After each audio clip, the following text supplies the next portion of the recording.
ரூபாய் வாங்குற விஜய் அவர்கள் இன்னைக்கு அவருடைய சொத்து மதிப்பு அப்படிங்கிறத காமிச்சிருக்காரு. அதுல அவங்களுடைய மனைவிக்கு, அவங்களுடைய அப்பாவுக்கு, அம்மாவுக்கு, மகனுக்கு கடனா கொடுத்த தொகையும் காண்பிக்கப்பட்டிருக்கிறது. அது இல்லாம ஒரு 600-700 கோடி ரூபாய்க்கு சொத்து மதிப்பு இருக்கு அப்படின்னு சொல்லியிருக்கார். அஃபிதாவித்ல சொல்லியிருக்கார். அப்பா மகனுக்கெல்லாம் கடன் கொடுத்திருக்கீங்களா அப்படின்னு சொல்றவங்க இருக்காங்க. குடும்பத்துல கணக்கு வழக்கு பார்க்காத நபர்கள் யார் இருக்காங்க அப்படிங்கிறது எனக்கு தெரியாது. கடன் கொடுத்ததாகவும் இல்லாம கொடுத்ததாகவும் அவங்களுடைய அஃபிதாவித்ல காமிச்சிருக்காங்க அப்படிங்கிறது ஒரு பெரிய விஷயம் தான். இதை ஏன் நான் சொல்றேன்னா, ஸ்டாலின் அவர்கள் இருக்காரு பாத்தீங்களா, அவருடைய சொத்து மதிப்பு இன்னைக்கு வெறும் 2 கோடி ரூபாய் காமிச்சிருக்காங்க. யாராவது ஒரு உடன்பிறப்பு ஊபி இதை பத்தி பேசுவானா? பேச மாட்டாங்க. வெறும் 2 கோடி ரூபாய் காமிச்சிருக்காங்க. நம்ம கருணாநிதி அவர்களுடைய மகன், இப்போதைய சிட்டிங் சீஃப் மினிஸ்டர், நாளைய சீஃப் மினிஸ்டர் கேண்டிடேட், இன்னைக்கு கொளத்தூர் தொகுதியில் வேட்பாளராக நிற்கக்கூடிய ஒரு வேட்பாளர். இது தவிர அவங்க மகன், அவங்க பேரன் யாரு, நம்ம இன்பநிதியெல்லாம் இட்லி கடன் சொல்லி அது ஒரு 100-200 கோடி ரூபாய்க்கு படத்தெல்லாம் தயாரிச்சிட்டு இருக்காங்க. ஒரு படத்தை தயாரிக்கிறதுக்கு எவ்வளவு ரூபாய் வேண்டும் அப்படிங்கறத யோசிச்சு பாருங்க.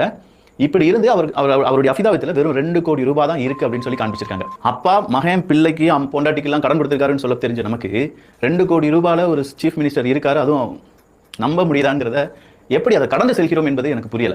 600-700 கோடி ரூபாய் காணிச்ச அவரா, 2 கோடி ரூபாய் காணிச்ச இவரா அப்படிங்கிறது ஒரு புறம் இருக்கட்டும். சீமானவர்கள் சொந்த வீடு கிடையாது. எஸ், 55 லட்சம் ரூபாய் அப்படிங்கிறது என்னுடைய மொத்தமா இருக்கு. 5 லட்சம் ரூபாய்க்கான ஒரு கடன் இருக்கு அப்படிங்கிற அசையும் சொத்து மொத்தமா அவருடைய கணக்குல 55 லட்சம் ரூபாய்.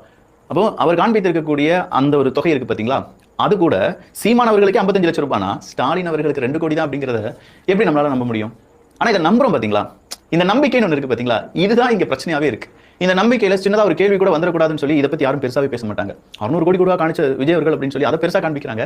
2 கோடி எவ்வளவு எளிமையான மனிதர்ப்பா. 2 கோடியில ஒரு வீடு, சென்னையில ஒரு வீடு வாங்கணும்னு வச்சுக்கோங்களேன். ஒரு வீடுக்கு கண்டிப்பா நான் சொல்றேன், கிட்டத்தட்ட அவங்க வாழ்ற மாதிரியான, இப்ப நம்ம சீஃப் மினிஸ்டர், அவங்களுடைய மகன், மருமகன், இல்லாட்டி அவங்க எல்லாம் வாழ்ற மாதிரியான ஒரு வீடு நீங்க சென்னையில வாங்கினா கிட்டத்தட்ட 10-12 கோடி ரூபாய். சிம்பிளா நார்மலா ஒரு மனுஷனுக்கு ஒரு வீடு வாங்கணும்னா 1 கோடி 1.5 கோடி கொடுக்கணும். இல்லாம நீங்க நல்ல ஒரு இடத்துல, மெயினான ஒரு இடத்துல, நல்ல சாலைகள் இருக்கக்கூடிய, மழை வந்தால் தண்ணீர் தேங்காத ஒரு இடத்துல உங்களால வீடு வாங்கிட முடியுமா?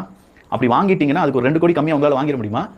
அவர் உபயோகப்படுத்துற காரு, அவங்களுடைய செலவு, ட்ரெஸ், இதெல்லாம் சேர்த்து